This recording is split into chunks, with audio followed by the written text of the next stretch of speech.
पर तेरी बर्बादी होगी।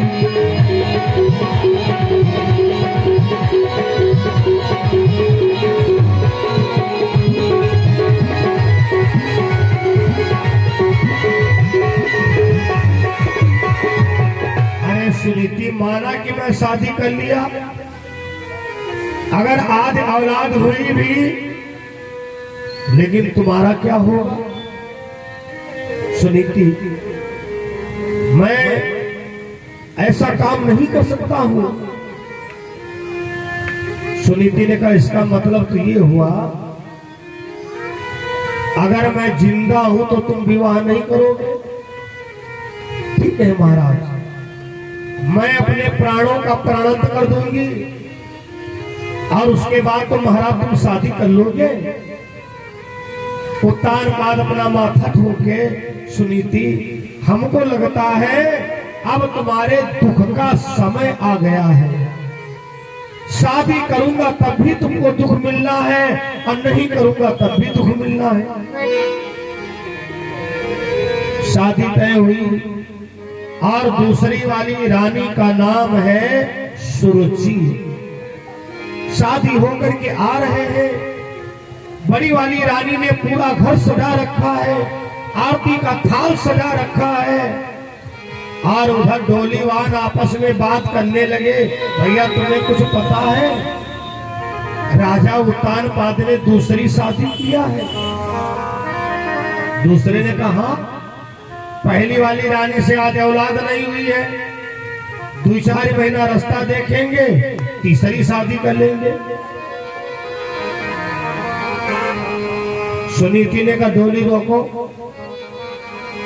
भैया जरा फिर से बताओ, क्या राजा उत्तानपाद ने दूसरी शादी किया है? कहा रोने का, अरे महारानी तुमको नहीं पता है क्या? दरअसल में बड़ी वाली रानी के कोई बच्चा नहीं हुआ। अब भाई राजा ही सब छा जाए, अगर कोई प्रजा शादी दूसरी करती तो राजा उसको जेल में बंद करवा देते। उससे कहते, जब तुम्हारी एक नारी है तो तुमने दूसरी शादी कैसे कर लिया? रानी सुरुचि ने डोली का पर्दा हटा दिया और जैसे राजा उत्तानपाद आए, सुनीति ने कहा, महाराज, सुरुचि ने कहा, महाराज, क्या मैंने जो सुना है सच है कि झूठ है? कहा, क्या? महाराज, आपके एक पत्नी पहले से है। राजा ने कहा, अच्छा महाराज ये बताओ, तुम्हारी पहले वाली रानी के कोई बच्चा नहीं हुआ? कहा, ना। तो इसका मतलब महाराज क्या है कि आपने बच्चों के लिए शादी किया है? राजा उत्तानपाद के आंखों से आंसू गिरने लगे। हे सुरुचि, हम सुनीति के संस्कारों से इतना खुश हैं जो कि आज तक मुझे बच्चे की इच्छा नहीं हुई है। अच्छा, तो आप बड़ी वाली रानी को इतना चाहते हो? वाह, मतलब हमारे बच्चा हो जाएगा, उसके बाद में हमारी वो इज्जत नहीं होगी जो बड़ी वाली रानी की इज्जत है। डोली के बाहर कदम रखूंगी करतार,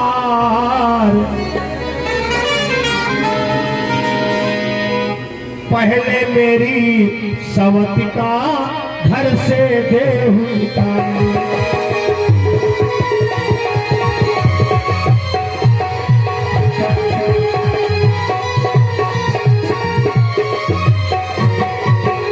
महाराज, मैं डोली के बाहर जब एक कदम रखूंगी, जब आप हमारी सवत को घर से निकाल दोगे।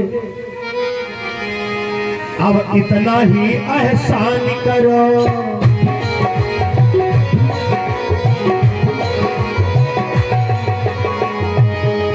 अब इतना ही एहसान करो, डोली को वापस भिजवा दो, तुम उसके साथ बिहार करो, हमको नैहर को भिजवा दो।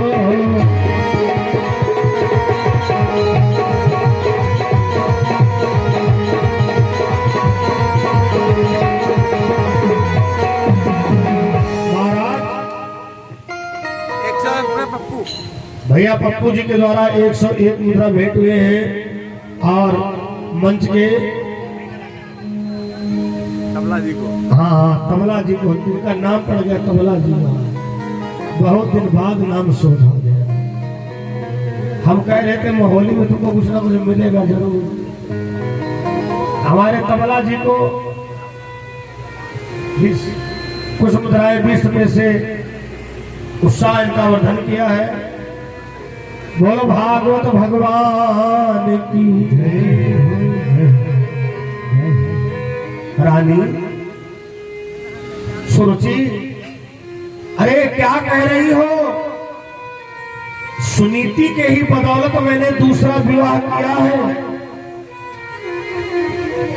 सुनीति नारी नहीं देवी है। तो सुरुचि ने कहा महाराज धूप बत्ती जला के आरती उतारो जाकर के। वो पागल है।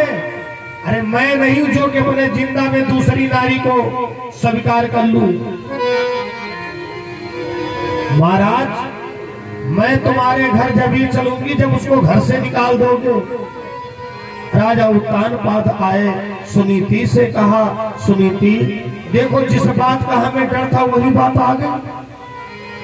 तुमने शादी करवाया और जो दूसरी आई है कहती देहरी के अंदर जब चलूंगी जब उसको घर के बाहर निकाल दोगे। लेकिन वारे सुनीति ने कहा स्वामी हर बात का गलत अर्थ नहीं लगाना चाहिए। वो हमसे ज्यादा बुद्धिमान है। देखो आपकी सेवा के लिए हमारी छोटी बहन तो आई गई है। अरे वो तो हमें भजन करने का मौका दे रही है। स्वामी उससे कह दो जाकर कि मैं घर छोड़ने के लिए तैयार हूं। राजा उत्तानपाद रोने लगे। सुनीति जो तो अर्थ लगा रही वो अर्थ वो नहीं लगा रही है। या तो तुम हमको बहकाना चाहती हो। राजा उत्तानपाद सुरुचि के पास आए। ए सुरुचि हाथ जोड़ रहा हूं, सुनीति को घर से ना निकालो। तुमने कहा वो प्रसन्नता के साथ घर छोड़ रही है।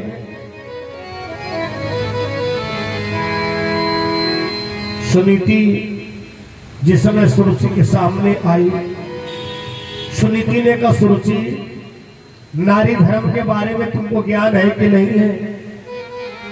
पति की सेवा करना सुरुचि ये नारी धर्म बताता है।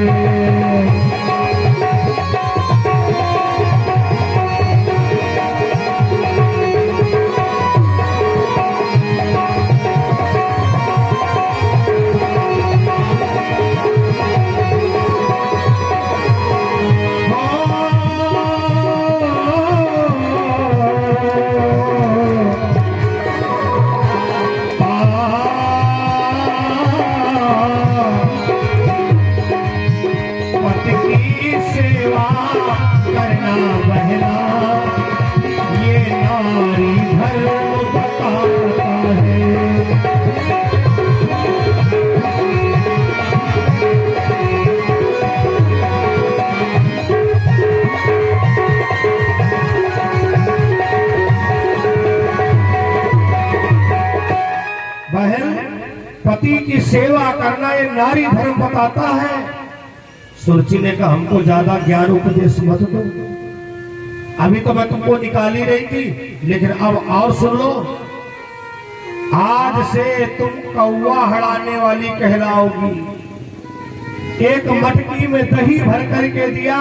ए सुनीति 12 साल तक अगर इस मटकी में कौवा ने चोंच नहीं मारा तो तुम्हें देहरी पर फिर आ सकती हो, वरना उसी दिन से 12 साल शुरू हो जाएंगे। सुनीति बड़ी खुश है। स्वामी आशीर्वाद दो, मेरे भजन में कोई बाधा ना पड़े। और जिस समय सुनीति चल देती है, जंगल में झोपड़ी डलवा दी गई है। और सुनीति यही कहती, सरकार मेरे जीवन की इस नैया के खिवैया तुम हो, खिवैया तुम हो।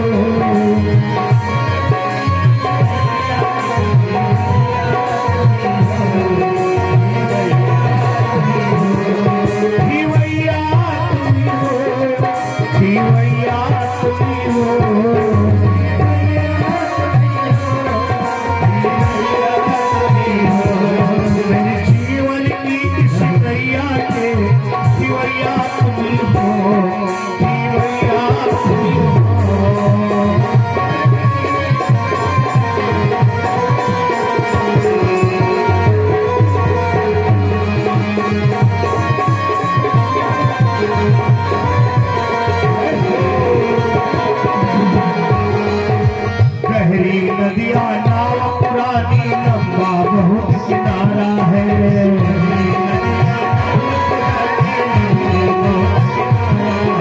गहरी नदिया नाव पुरानी, गहरी नदिया नाव पुरानी लंबा बहुत किनारा है।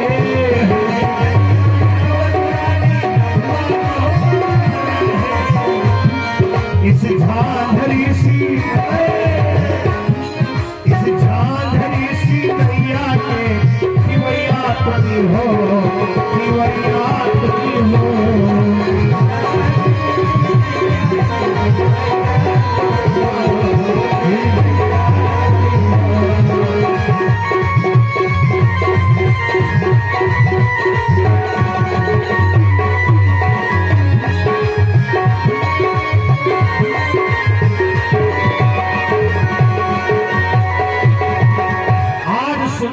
जंगल में झोपड़ी डालकर भगवान का भजन करती है। भक्तों पर कृपा करने वाले भगवान एक दिन सुनीति के सामने आए। भगवान परीक्षा लेता है और परीक्षा में जो पास होता है उसका रिजल्ट भी अच्छा आता है। एक दिन भगवान शंकर माता पार्वती दोनों लोग निकल रहे थे।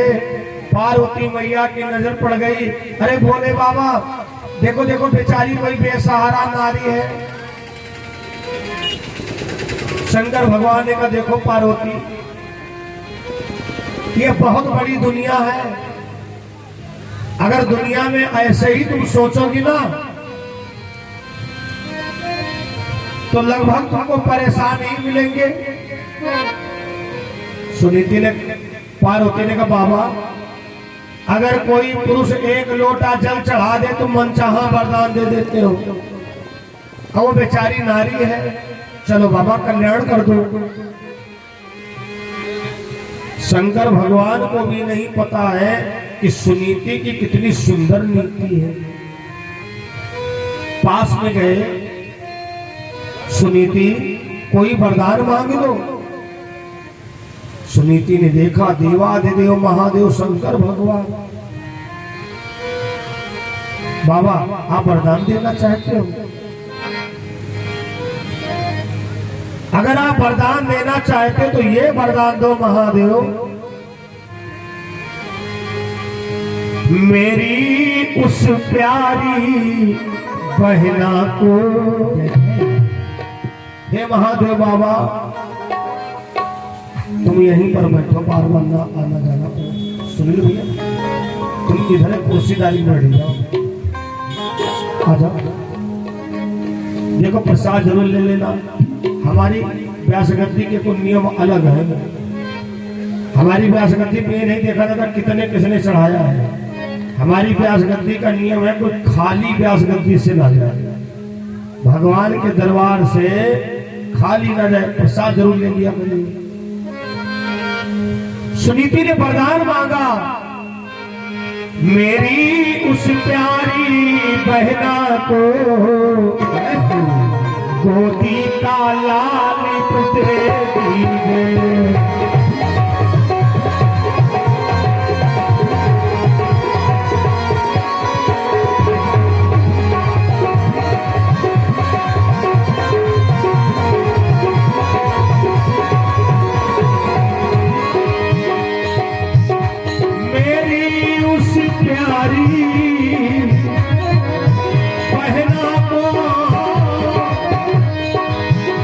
गोदी का लाल दे दीजिए।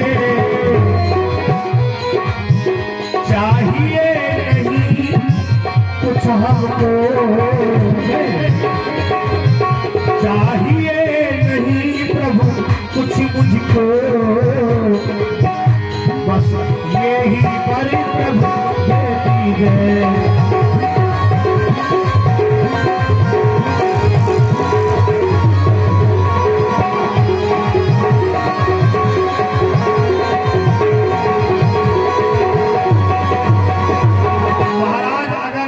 चाहते हो तो एक पुत्र हमारी छोटी बहन को दे दो। शंकर भगवान ने कहा तू जंगल में इतने दिन से रह रही, पागल वागल तो नहीं हो गई? कौन बहन जिसने तुमको धक्का मार के घर से निकाला, जिसने तुमको कौवा हड़ाने वाली कहलवाया? सुनीति ने कहा बाबा उसके बारे में कुछ मत कहना, वरदान हमको दो चाहे ना दो। अगर उसमें बुराई है ना तो आज पहले हमारे घर आपके दर्शन क्यों नहीं मिले? अगर उसने घर से ना निकाला होता तो महाराज तुम्हारे कहां दर्शन होते? मैया पार्वती ने कहा बाबा परपंच क्यों करते, जो मांगती सो दीजिए। बोले बाबा ने कहा ठीक है यो मस्त, और कुछ मांगो। सुनीति ने कहा बाबा अगर देना चाहे तो हमको दुख दे दो। शंकर भगवान ने कहा क्या? अरे बेटी दुनिया भगवान के मंदिर में जाती है, कारखाना मांगती, बंगला मांगती, गाड़ी मांगती, तुम दुख मांग रही हो। सुनीति ने कहा बाबा दुख एक कसौटी मानव की, जिससे परखाए जाता है।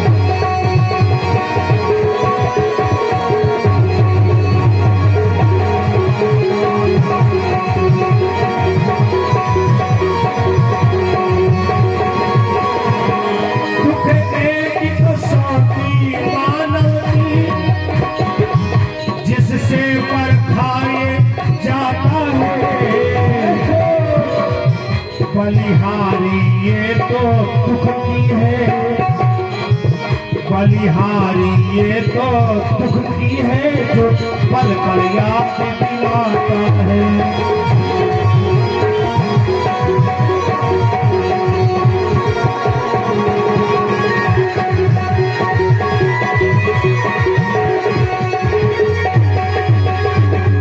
देखो भोले बाबा जीवन में दुख आना बहुत जरूरी है।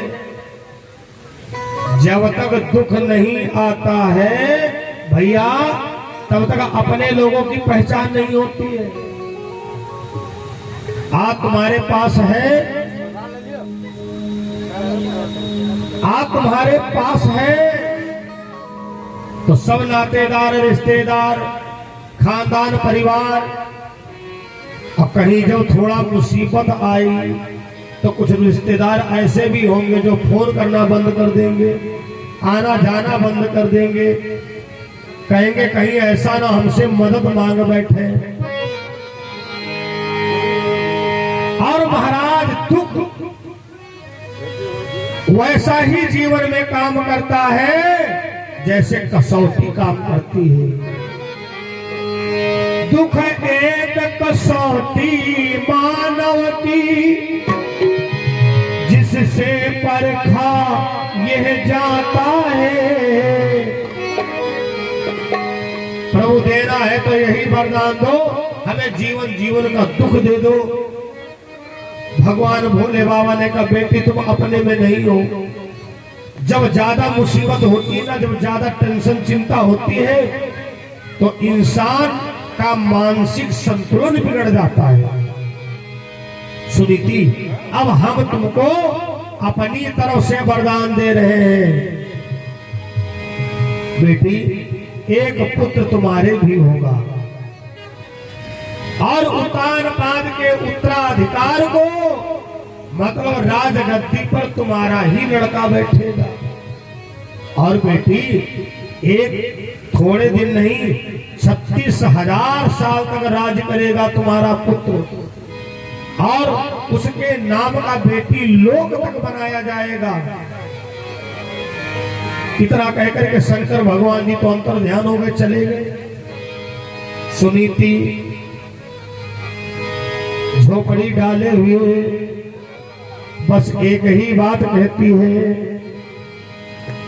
बड़ी देर भई, बड़ी देर भई,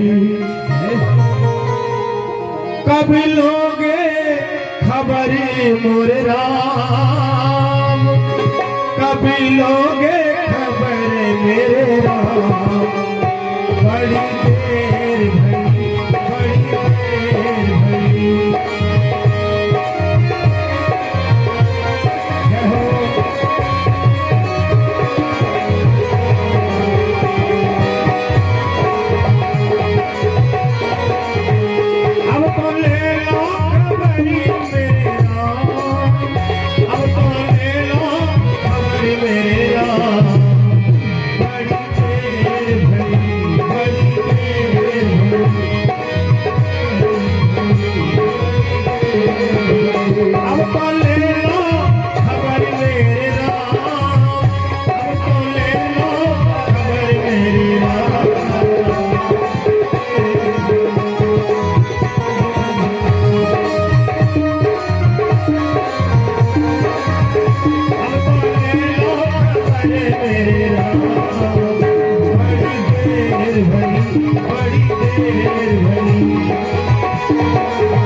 देखो भगवान की लीला बड़ी अपरंपार।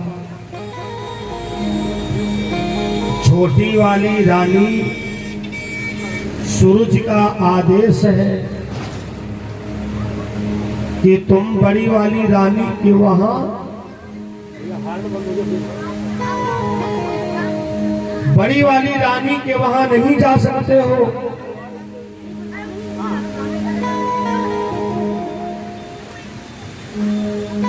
और भगवान जब लीला रचता है 101 रुपए 101 मुद्रा और फल और मिष्ठान नाम तो मोनका जी के वहां से दान हुए हैं। अब कथा लोग कम सुनेंगे, पेड़ा में ज्यादा मन लगा रहेगा। चिंता ना करो, बाद में बटेंगे। ये महोली में कार्यक्रम चल रहा है, यहाँ के पेड़ा तो लखनऊ तक बड़े मशहूर हैं। बोलो शंकर भगवान की जय हो, जयकारा जोर से लगा। बोलो शंकर भगवान की जय हो। देखो जिनका मुंह भरा वो लोग बिल्कुल मत बोलना। हाँ, आजकल बेचारा मुंह इतना बिजी रहता, कभी खाली नहीं रहता है? कुछ लोग तो सोते समय भी मुंह भरे रहते हैं। पता चले बोल दो सामने वाले को बर्बाद कर दो, भौहारा छोड़ दो। हाँ, अगर मुंह भरा हो तो जब मुंह खाली हो जाए तब बोल लेना। बोलो भागवत भगवान की जय हो। और पूरा प्रोग्राम आपका हमारे YouTube चैनल पर पहुंच रहा है। जो दोपहर तक के कार्यक्रम है वो सब पहुंच चुके। कल से सीधा प्रसारण होगा, कल से सीधा प्रसारण होगा। हमारे सुनील जी कह रहे हैं बिल्कुल होगा। बोलो शंकर भगवान की जय हो। भगवान की लीला देखो। राजा उत्तानपाद शिकार खेलने निकले। कथा प्रेमियों, राजा उत्तानपाद शिकार खेलने निकले एक सोने का हिरन सामने से निकल पड़ा, सोने का हिरन। राजा उत्तानपाद ये भी नहीं सोच पाए कि सोने का हिरन नहीं होता है। राजा उत्तानपाद ने उस हिरण का पीछा कर लिया। वो हिरण नहीं था, शंकर भगवान की माया थी। कभी सामने से निकले, कभी गायब हो जाए, कभी निकले, कभी गायब हो जाए। आधी रात तक वो हिरण राजा उत्तानपाद को इधर से उधर घुमाता रहा। जब आधी रात हो गई तो हिरण गायब हो गया। राजा उत्तानपाद ने कहा ये तो कोई माया थी, क्या करें, कभी कभी आदमी पागल हो जाता है, बाद में पछताता है, धोखा हो गया तो हो गया। और भगवान ने क्या लीला रच दी, इनके जितने कर्मचारी थे सब बेहोशी की इंजेक्शन सबके लग गए थे, सो रहे हैं गहरी नींद में। राजा उत्तानपाद गए, ना किसी ने गेट खोला, ना किसी ने सुना। राजा उत्तानपाद ने कहा पता नहीं क्या हो गया लोगों को, इनको ये नहीं पता कि कहाँ का खेल चल रहा है। तब तक जंगल में एक झोपड़ी दिखाई पड़ी और उसमें दीपक जल रहा है। राजा उत्तानपाद ने विचार किया कहीं ऐसा तो नहीं हमारी रानी सुनीति यहाँ पर हो, लेकिन आधी रात का समय है, अगर कोई दूसरी स्त्री है क्या कहेगी। हमारे यहाँ का राजा, उसको ये भी ज्ञान नहीं है कोई अकेले स्त्री रह रही है, आधी रात के समय तुम क्यों गए झोपड़ी के पास। उत्तानपाद ने संबोधन किया, जिस संबोधन को रानी सुनीति समझती थी।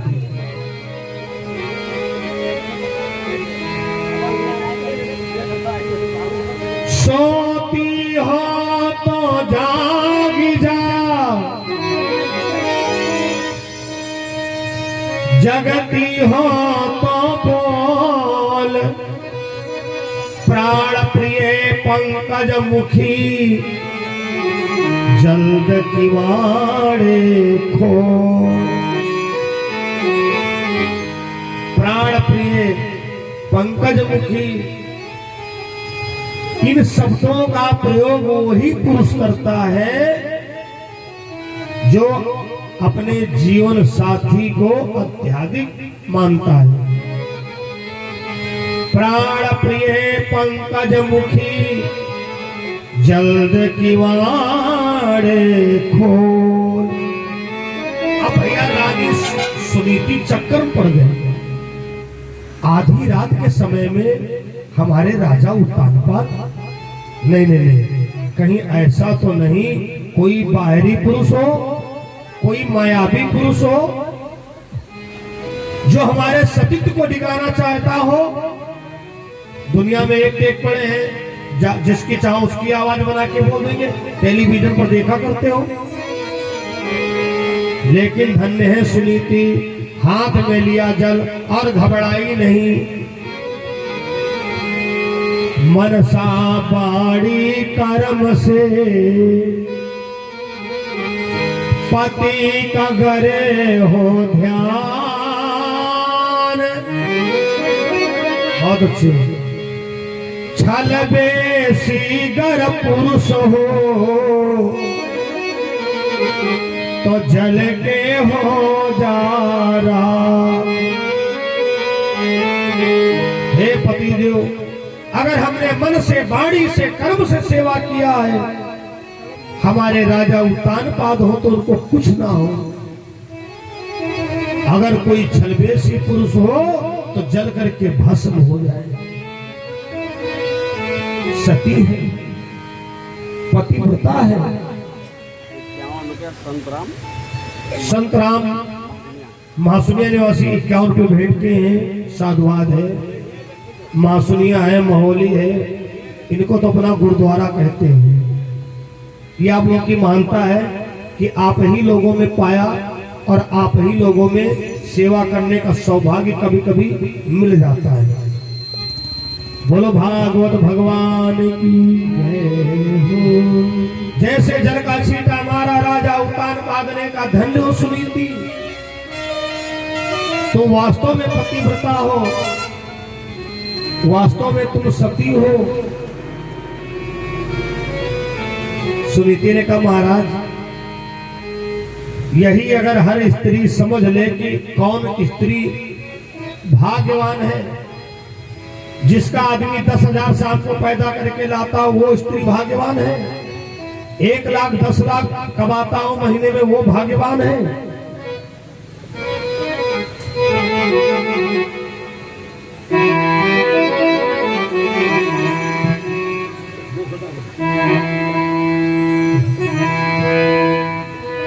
हर दिल से योग साधे,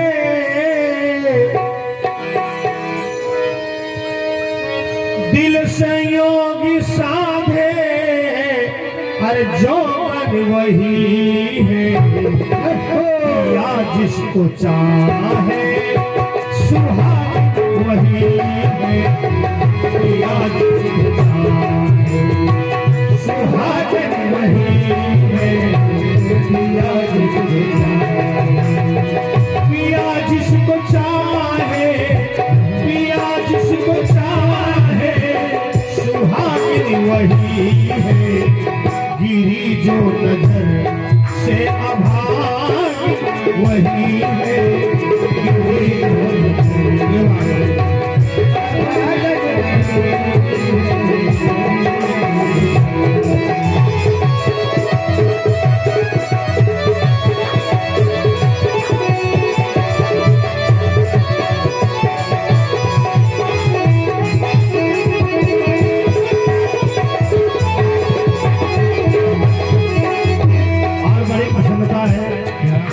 हमारे जन्मभूमि रिश्ते में भाग्य लगते हैं भैया अतुल मिश्रा जी, और हमारे बच्चों के साथ में गुरु का काम किया है, ये भी हमारे बच्चे भूल नहीं सकते हैं। साधुवाद है, हार्दिक स्वागत अभिनंदन है। पिया जिसको चाहे सुहागिन वही है, पिया जिसको चाहे सुहागिन वही है,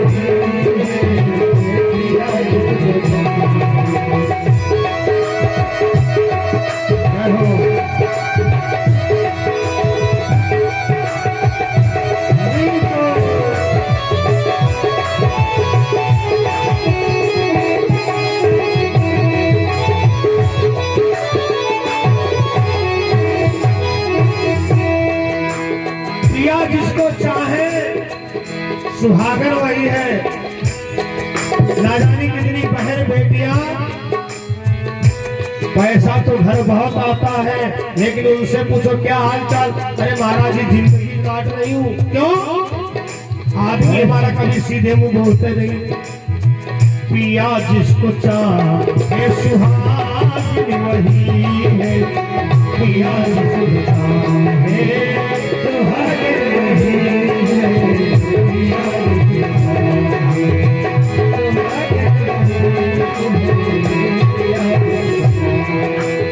पिया एक माइक हमारे ढोलक मास्टर जी को भी भैया रेडी कर दो।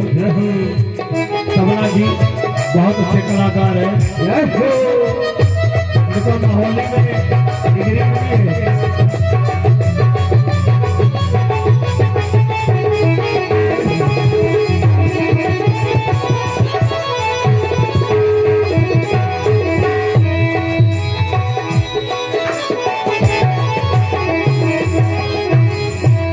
कोई भगवान बढ़े करो पति से नहीं, कोई भगवान बढ़े करो पति से नहीं।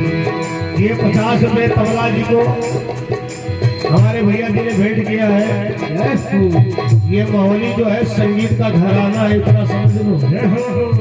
या मेहनत करोगे तो खुश रहोगे।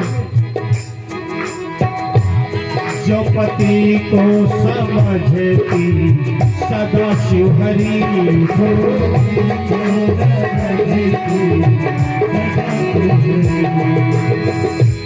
जो पति को समझती सदा शिव हरि जो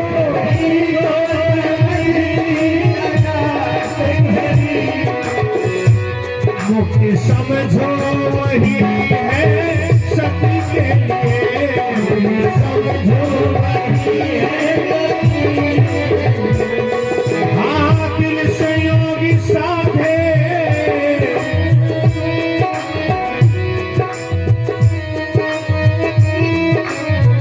दिल से योगी साधे जो मन वही है गिरी जो नजर से अभागिन वही है गिरी जो नजर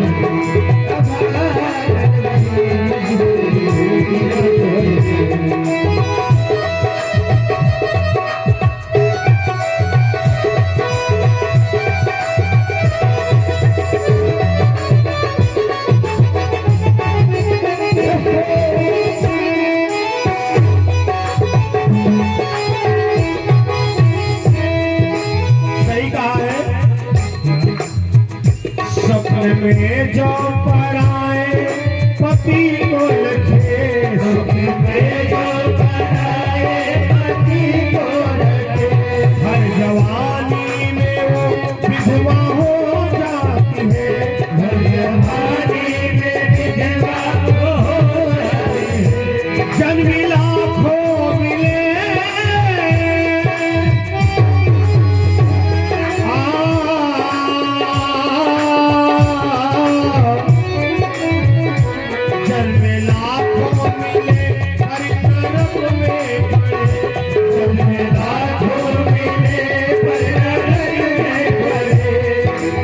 तरसती रहे वो पति के लिए तरसती रहे वो पति के लिए गिरी जो नजर से अभागिन वही है गिरी जो नजर से अभागिन वही है।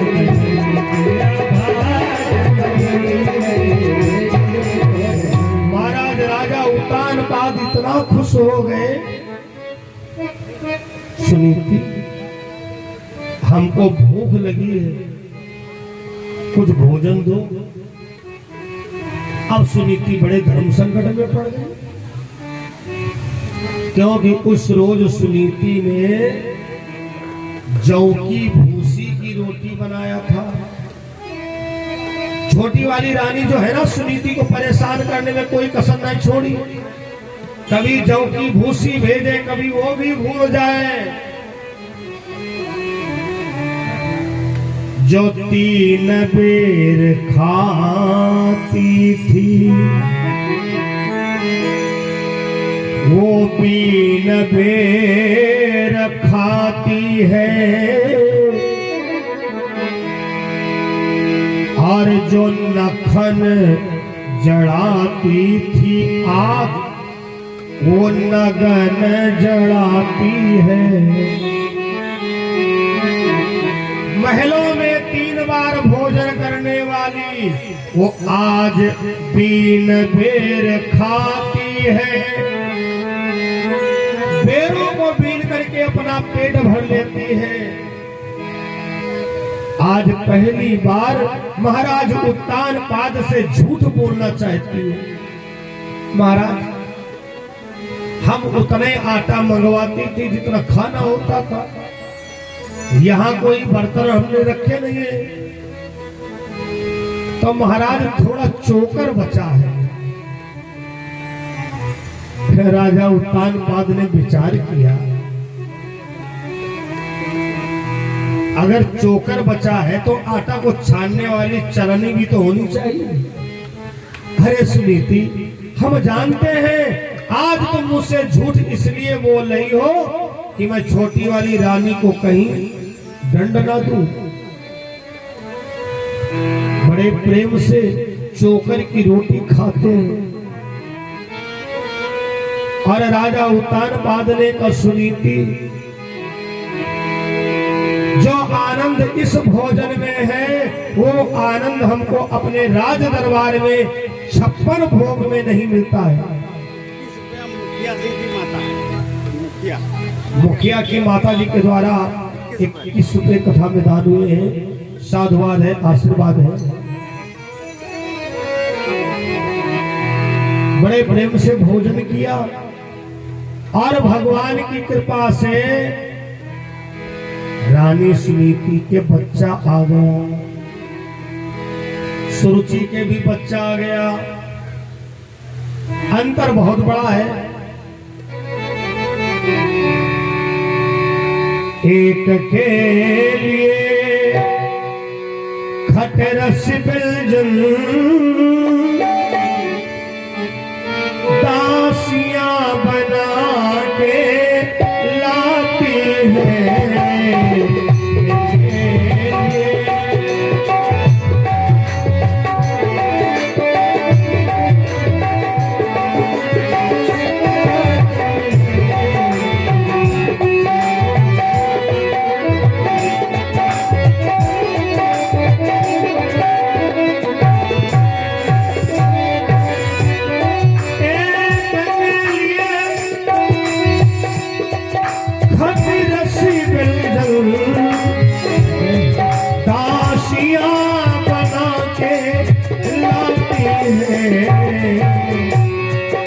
एक के लिए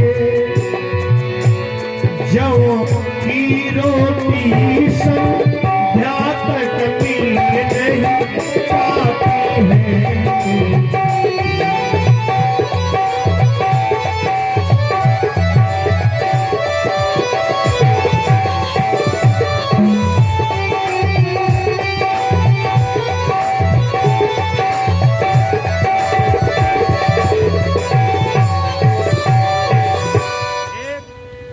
एक ने जिस दिन से गर्भ धारण किया है, पलंग के नीचे अपना पैर नहीं उतारा है, और एक ने जिस दिन से गर्भ धारण किया है, खेतों में एक एक दाना अन्न का बीना है। एक के लिए तो दासियां सेवा में लग गई और एक जंगल में रहती है।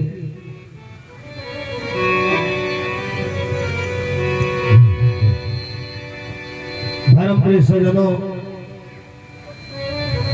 धीरे धीरे वो समय आया जिस समय दोनों रानियों के पुत्रों का जन्म हुआ है। जंगल में रानी सुनीति के बच्चा हुआ। सुनीति ने अपने बच्चे का नाम रखा ध्रुव कुमार। महलों में सुरुचि ने बच्चे का जन्म दिया, उसका नाम रखा उत्तम कुमार।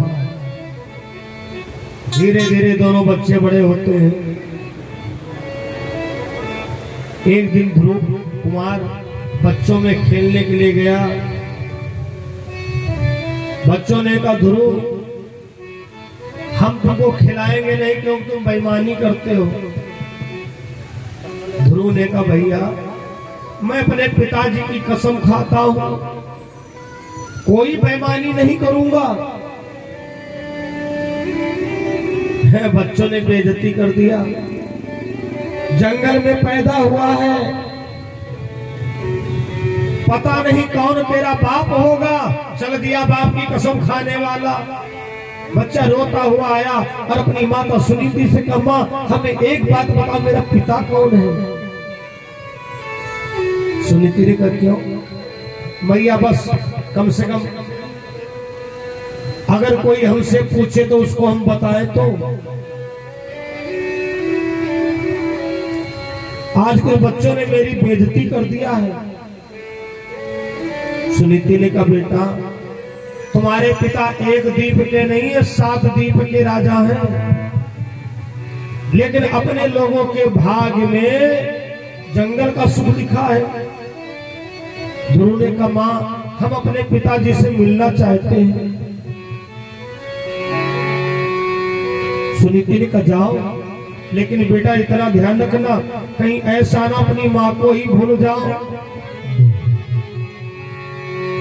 ध्रुव अपने पिता से मिलने के लिए गया। महाराज राजा उतानपाद दरबार में बैठे हुए थे। एक सामने बच्चा देखा, बड़ा सुंदर है। आवाज दिया, ए बालक जरा आगे आओ। डरता हुआ आया ध्रुव कुमार। बेटा तुम्हारा क्या नाम है? महाराज हमारा नाम ध्रुव कुमार है। बड़ा सुंदर नाम है। क्या तुमको ये पता है कि ध्रुव माने क्या होता है? ध्रुव ने कहा, मेरी मैया ने कहा था ध्रुव माने अटल होता है।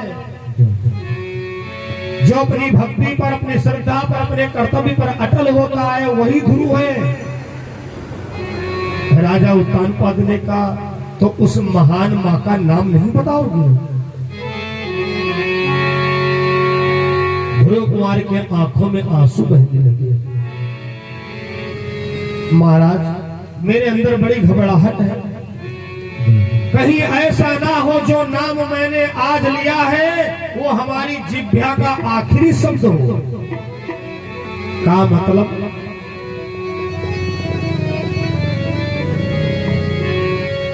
मैं उसी अभागन का बेटा जिसको घर से निकाला गया, मैं उसी सुनीति का बेटा जिसको घर से है निकाला गया।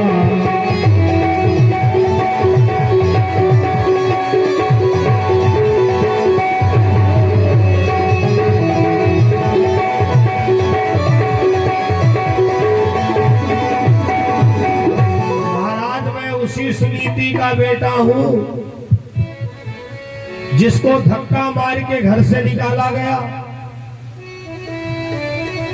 बस महाराज मैं ये जानना चाहता हूं कि हमारी मां ने ऐसी कौन गलती किया जिससे राज दरबार से निकाला गया? राजा उत्तानपाद ने कहा, ध्रुव कुमार जवान संभाल के बात करो। अरे उसको निकाला किसी ने नहीं है। आज हमारे घर में जो कुछ है सब उसी की बदौलत है। आज तुम मेरे सामने खड़े हो बेटा तो उसी की तपस्या है। अगर इधर गोदी में उत्तम कुमार को लिया हूं तो भी उसी की तपस्या है। दाहिनी घुटने पर ध्रुव कुमार को बैठाला, बाई घुटने पर उत्तम कुमार बैठा हुआ है। महाराज आज बहुत खुश है, धन्य हो परमात्मा। एक दिन था मेरे एक भी बेटा नहीं था और आज तुम्हारी कृपा से एक नहीं दो दो बेटा मुझे प्राप्त हो रहे हैं।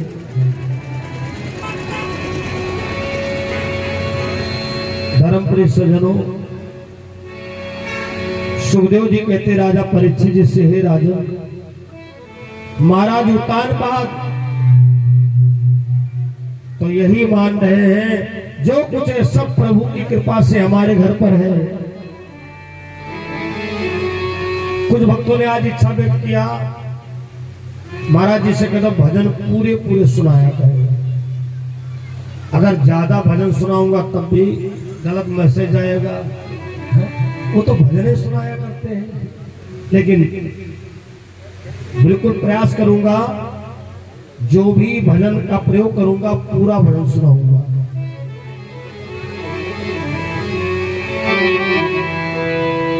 हर खुशी हो जाए सांवरा हर ठाट देता है, ज्यादा उड़ने वालों के पर काट देता है।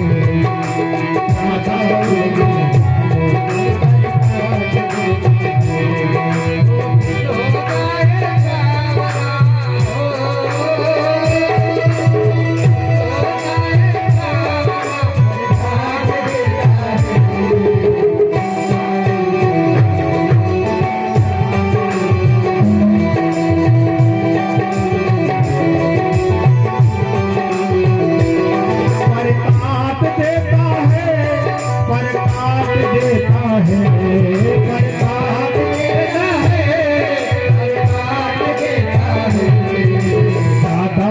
उड़ने वालों के प्रताप देता है।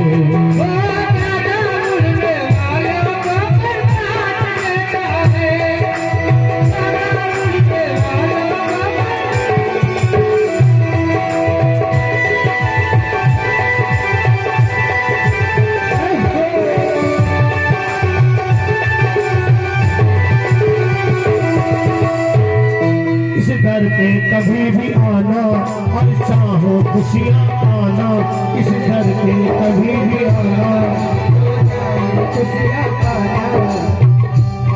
और बनकर सखा सुदामा चरणों में शीश झुकाना, बनकर के सखा सुदामा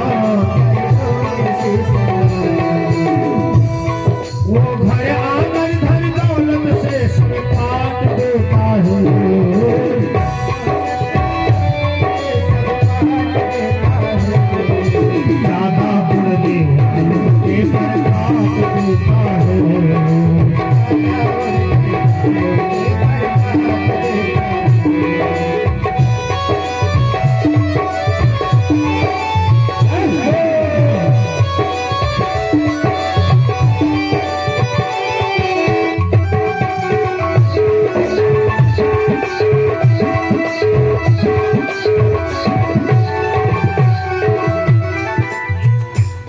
ये कलयुग के अवतारी नीले घोड़े करे सवारी, ये कलयुग के अवतारी।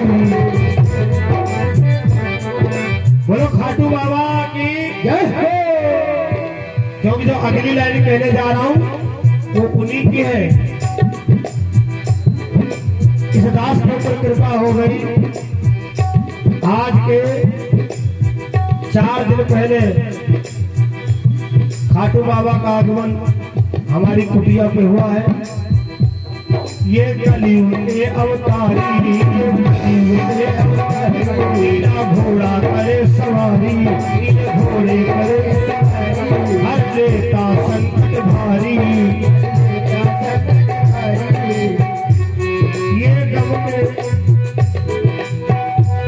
ये गम के बाबल कली कली सब छाट देता है। ये गम के बाबल कली कली सब छाट देता है।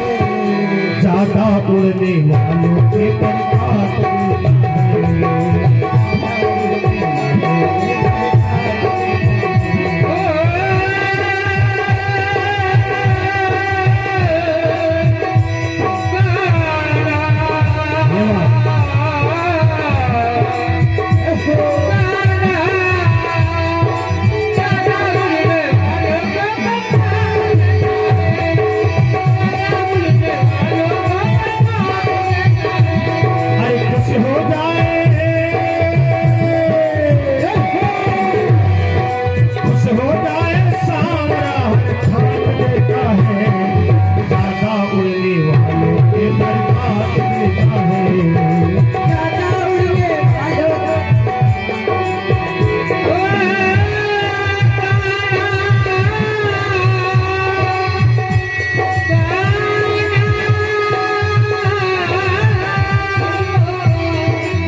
नजरें हैं उनकी बाकी, नजरें हैं उनकी बाकी, और प्रेम से देखो झांकी। याद सदा ये रखना, ना करना तुम चालाकी।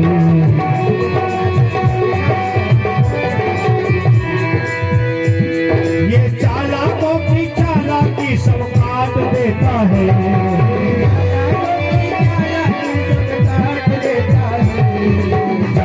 उड़ने वालों के प्रताप देता है।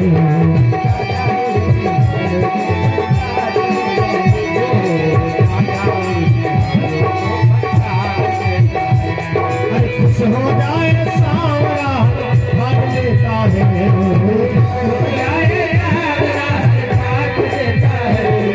ज्यादा उड़ने वालों के प्रताप देता है।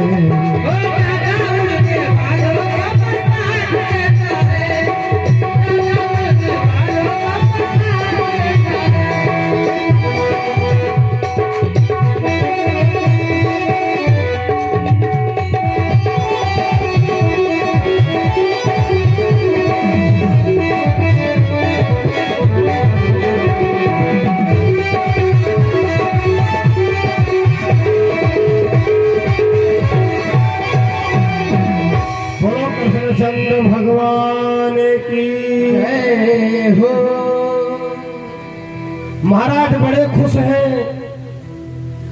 दाहिनी घुटने पर रानी सुनीति का बेटा है और बाएं घुटने पर छोटी वाली रानी सुरुचि का बेटा है, जिसका नाम है उत्तम कुमार। एक ने जाकर के रानी सुरुचि के कान भर दिए। महारानी, जंगल वाली का लड़का आया है और महाराज की गोदी में बैठा है। कुछ सोचा विचारा नहीं और ध्रुव कुमार को गोदी से उठा करके फेंक दिया। जा, कहीं कुआं तालाब में डूब के मर जाना और भगवान से कहना कि दूसरा जन्म हो तो माता सूरज की कोख से हो। ध्रुव अपनी मां के पास में आया। माता, ये सच्चा पिता तो मेरा नहीं हो सकता है। हमारी छोटी मां ने गोदी से उठा करके फेंक दिया और मेरा पिता कुछ बोला तक नहीं। मैया, उसने कहा तू जंगल वाली का है। सुनीति ने कहा ध्रुव कुमार, जैसे मैं तेरी मां हूं वैसे वो तेरी मां है।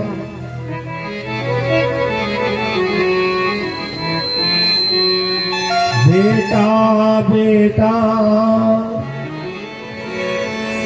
बिल्कुल सच है,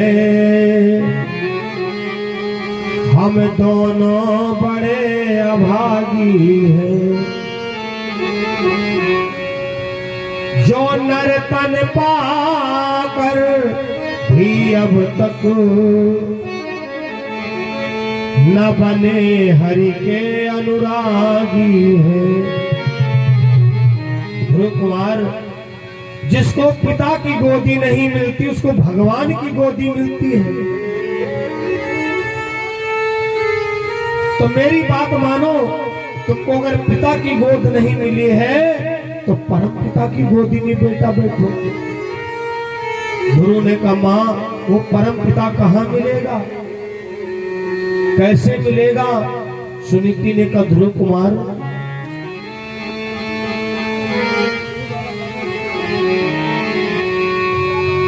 राम श्याम दो एक है,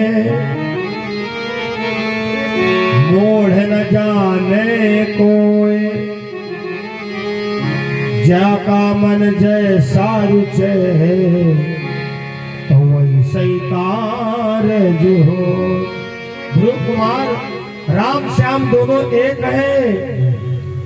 है रघुरैया, एक कान्हर कन्हैया है, एक निज दासन की लाज का रखैया है, एक मुरली बजैया, एक धनुर का धरैया है,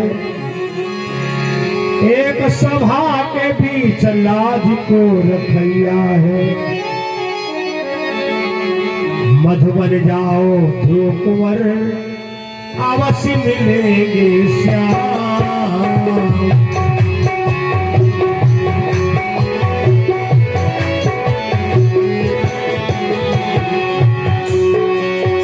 प्राण से अक्षर मंत्र से पूर्ण हो रे,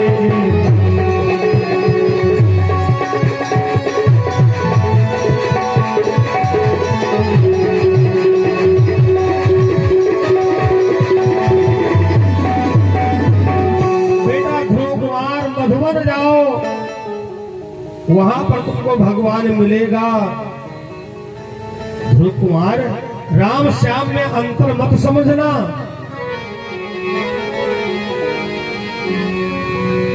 गुण में है दोनों एक ही बराबर, ना कम है रघुबर ना कन्हैया।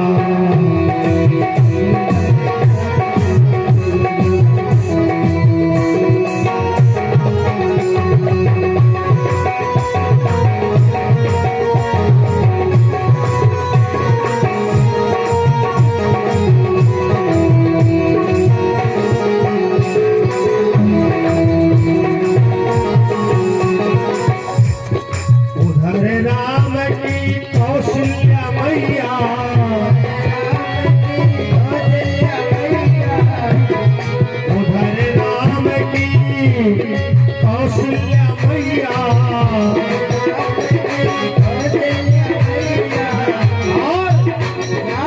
उधर कृष्ण यशोदा जी के छैया, नातम है रघुवर नातम कन्हैया।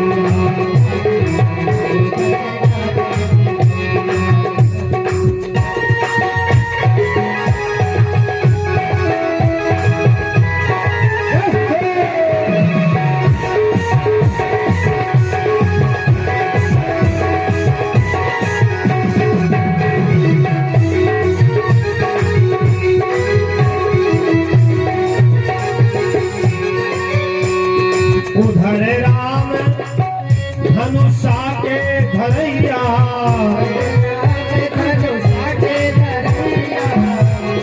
इधर कृष्ण चक्कर के चलैया, नातम है रघुवर नातम कन्हैया।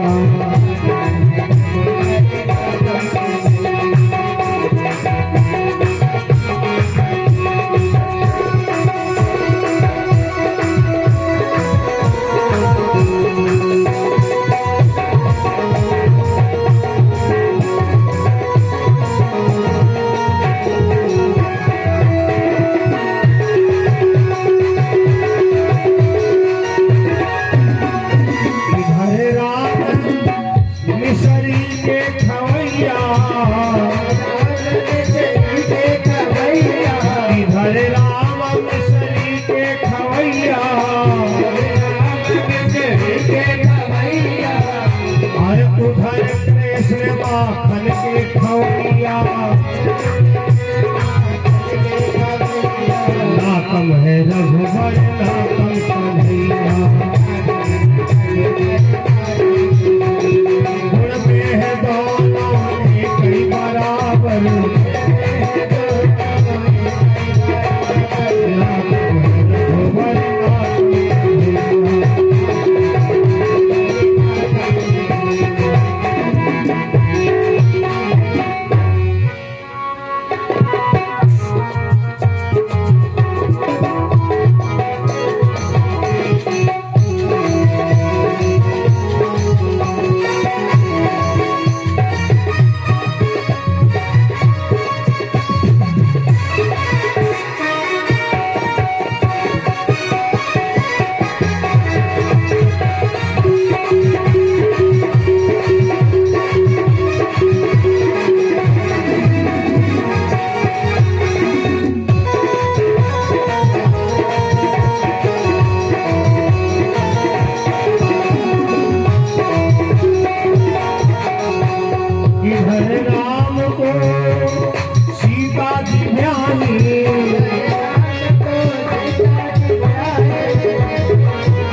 इधर राम को सीता जी ब्याही,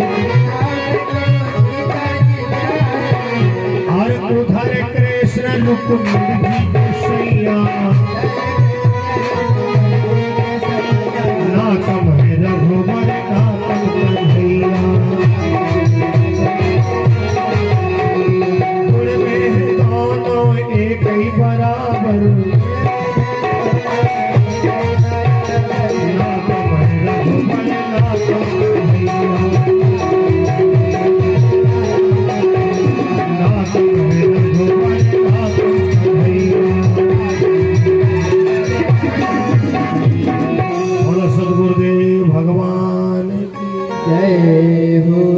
माता सुनीति ने ज्ञान दिया, ध्रुव कुमार अगर यहाँ के पिता की गोद नहीं मिली है तो तुमको भगवान की गोद मिलेगी। ध्रुव अपने माँ के एक संदेश पर घर छोड़ के चल दिया।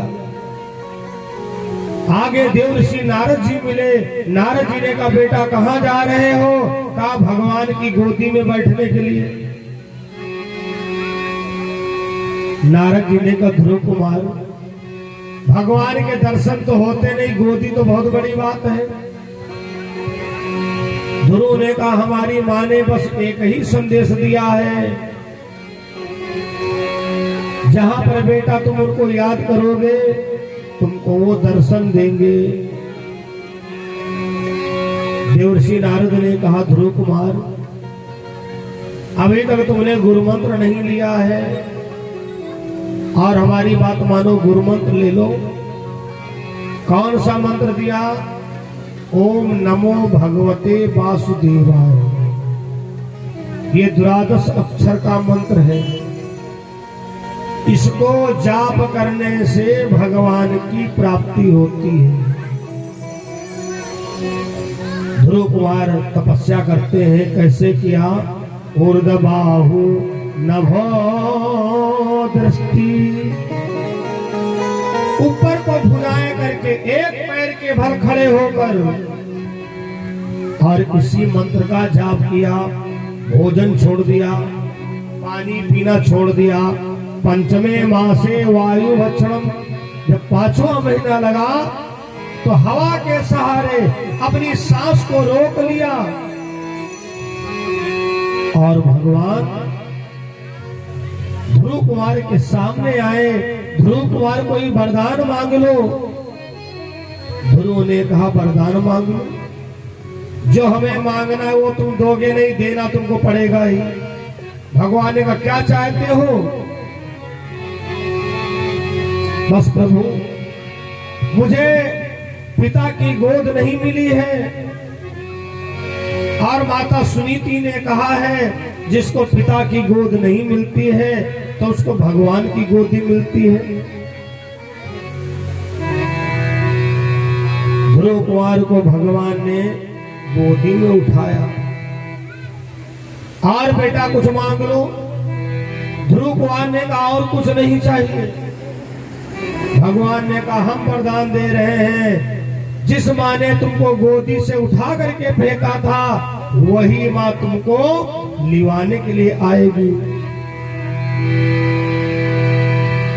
तपस्या करके जब जा रहा था घर, रानी सूरज को सपना दिखाई दिया।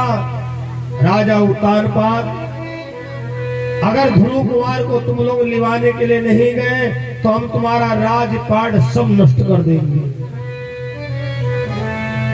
सुर नर मुनि सब कई थी, स्वार्थ लागी करे सब प्रीति। वही सौतेली माँ जिसने ध्रुव कुमार को फेंका था वही राजा उत्तानपाद से कहती, राजन, हमारा ध्रुव कुमार तपस्या करके आ रहा है, चलो लिवा लाए चलकर।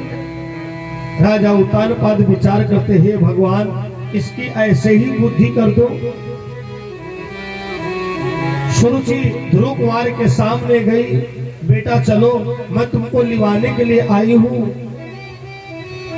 ध्रुव कुमार ने, छोटी माँ, मैं अपनी माँ के पास में जाऊंगा, अगर वो राजघराना स्वीकार करेंगी तो ठीक है, वरना हम तो माँ के ही साथ में रहेंगे। राजा उत्तानपाद, रानी सुरुचि और ध्रुव कुमार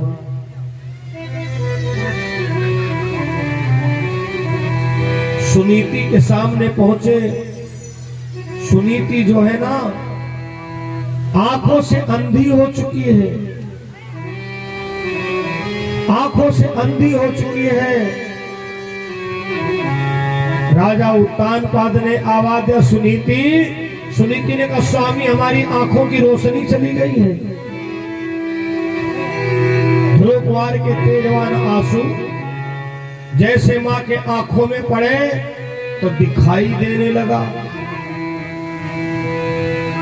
राजा उत्तानपाद ने कहा, सुनीति, अब घर चलो। सुरुचि ने भी क्षमा मांगा, बहन क्षमा कर दीजिए, मैंने ना जाने क्या क्या नहीं तुमको कह डाला। सुनीति ने कहा, बहन, आज जो कुछ है ना सब तेरी बदौलत है, बस इतने समझ लो। सुरुचि विचार करती है, सुनीति कितनी महान है, हाय हमने इसको सताने में कसम नहीं बाकी रखी और वो अब भी हमारी प्रशंसा कर रही है। सारा परिवार आज एक जगह हुआ। ध्रुव कुमार, राजा उत्तानपाद, रानी सुरुचि, उत्तम कुमार। सुनीति ने कहा, स्वामी, क्या राजघराने की परंपरा भूल गए? कहा क्या? अरे जब बेटा बड़ा हो जाता है ना तो उसको राजगद्दी पर बैठाते हैं और स्वयं तपस्या के लिए जाते हैं। उसी समय पर ध्रुव कुमार का राज तिलक किया गया। राजा उत्तानपाद, रानी सुनीति, ये तीनों लोग जाकर के तपस्या करते हैं। लेकिन ध्रुव ने विचार किया, राजा मैं बना हूं, कहीं उत्तम कुमार के ग्लानी ना बन जाए। सारा कारोबार उत्तम को सौंप रखा है। एक दिन उत्तम कुमार, भैया एक दिन उत्तम कुमार कुबेर के वहां आक्रमण बोल दिया। कुबेर के वहां आक्रमण बोल दिया तो कुबेर के द्वारा उत्तम कुमार का वध हो गया। जब ध्रुव महाराज को पता चला कि हमारे भाई का वध कुबेर जी ने किया है तो आक्रमण बोल दिया। ब्रह्मा जी ने भगवान विष्णु जी का ध्यान किया, प्रभु आओ दोनों भक्तों को संभालो वरना अनर्थ हो जाएगा। भगवान आए, ध्रुव कुमार तुम्हारा एक भाई मारा है, तुम कितने भाइयों को मार चुके हो? चलिए अपना ब्रह्मास्त्र वापस लो। दोनों भक्तों की संधि करवाया। उसके बाद बंधु एक विमान आया, उसमें राजा उत्तानपाद, रानी सुनीति बैठ करके साकेत धाम को गए। दूसरे विमान में उत्तम कुमार और सुरुचि वैकुंठ को गई। तीसरे विमान में ध्रुव महाराज इस लोक को छोड़कर और अपने लोक को प्रस्थान किया, जिसका नाम पड़ा ध्रुव लोक। बोलो भागवत भगवान की जय हो। हरे राम राम राम राजा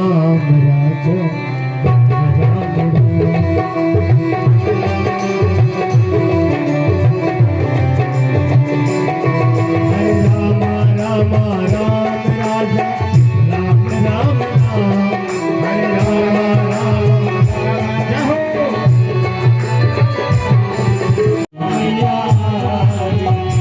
तेरा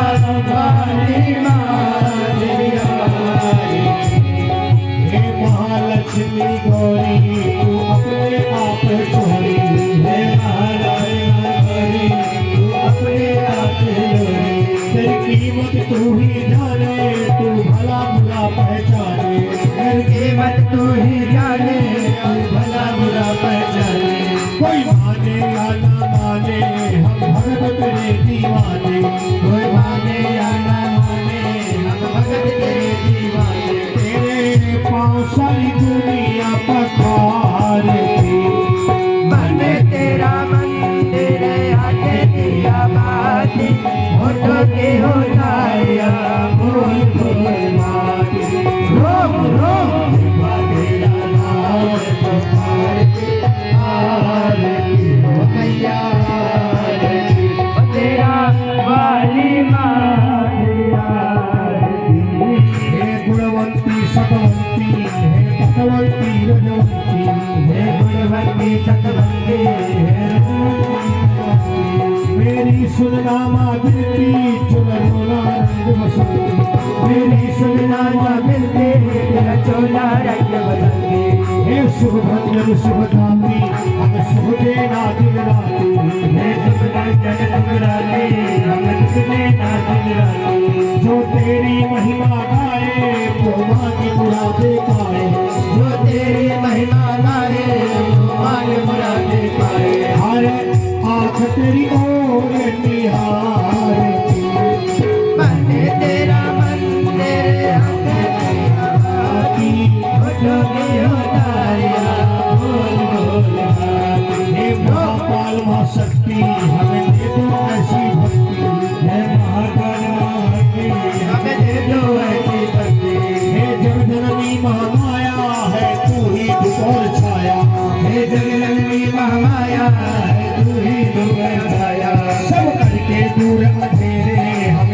सो नए सवेरे सब करके जोड़े मेरे हम कर जोड़े सवेरे तू तो भक्तों की बिगड़ सवारती मंदिर तेरा मंदिर आगे दिया बाती फोटो में हो धारिया बोल बोल बाती रोम रोम पादे राजा मैं पुकार दे आरती हो मैया बसेरा वाली मार दिया तेरा मंदिर आगे दिया बाती फोटो में हो धारिया बोल बोल बाती रोम रोम पादे राजा मैं पुकार दे आरती हो मैया बसेरा वाली मार दिया कर्पूरी